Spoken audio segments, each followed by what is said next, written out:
I have great respect for Angela, and I have great respect for the country. My father is German, right? Was German, and born in a very wonderful place in Germany. The President of the United States was sitting in the Oval Office. The German Chancellor was next to him. Cameras were rolling, and Donald Trump, the man who has called himself a stable genius, a Wharton graduate, a man with the best memory possibly ever, pointed at Germany and told the world that his father was born there. Fred Trump was born in the Bronx, New York City, the 11th of October, 1905. It is in his New York Times obituary. It is in the public record. It has been fact-checked and corrected directly to Trump's face 4 separate times across 4 separate years. He said it again anyway, to the German Chancellor on camera, with 1.6 million people watching before the week was over. That night, Stephen Colbert walked out onto the Ed Sullivan Theater stage carrying a single sheet of paper. My father was born in a wonderful part of Germany,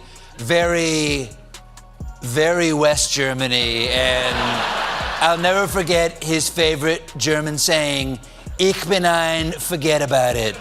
He didn't do his usual entrance. He walked directly to his desk, sat down, and held the document up so the cameras could read it clearly. If you grew up in an era when a man's word was only as good as his knowledge of his own family, you will understand why the audience went completely silent before Colbert said a single word. Colbert looked at the audience. He said, "So the President of the United States told the Chancellor of Germany today that his father was born in Germany." He paused. He held up the document. He said, "I have Fred Trump's birth certificate." He set it on the desk so the cameras could zoom in. He said, "Bronx, New York, the 11th of October, 1905. He tapped the paper. He said, "Not Germany, never Germany." The Bronx, the audience laughed. But it was uneasy laughter, the kind that arrives when something is funny and alarming at exactly the same time. Colbert wasn't done. He said, "Now, here is the part that makes this more than a simple mistake." He reached into the folder and pulled out a second document. He said, "This is from a 2019 interview, Trump speaking." He read it out loud. "My father is German.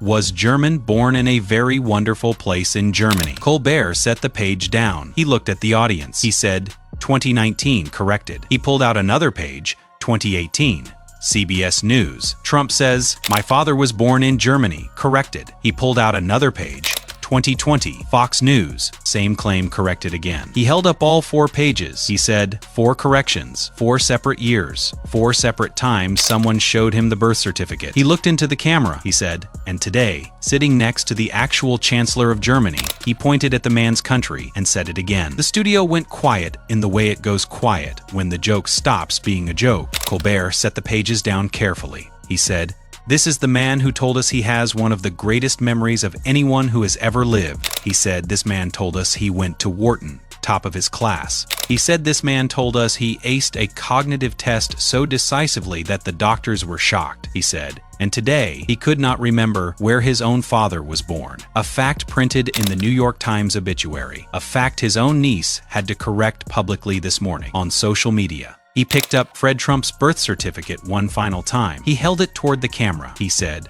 "Bronx, New York." It has always said Bronx, New York. 4 corrections could not make it say Germany. He set it down. Quietly, the way you set down something that has just ended an argument. The audience rose, not with the roar of a punchline, with the specific sound of a room that has been shown the same document 4 times in one segment, and understood on the 4th time exactly what the pattern meant. Trump posted the next morning. He said the meeting with Chancellor Merz had been fantastic. He said relations with Germany were at an all-time high. He did not mention the Bronx. He did not address the birth certificate. He did not explain the 4 corrections. Fred Trump was born in the Bronx, New York, the 11th of October, 1905. That fact has not changed. Not in 2018. Not in 2019. Not in 2020, not on the 3rd of March, 2026. The document says what it has always said, and it will still say it tomorrow. Subscribe to the Narrative Brief and turn on notifications. The birth certificate was always there. We make sure it stays visible. The patterns repeat. We slow them down.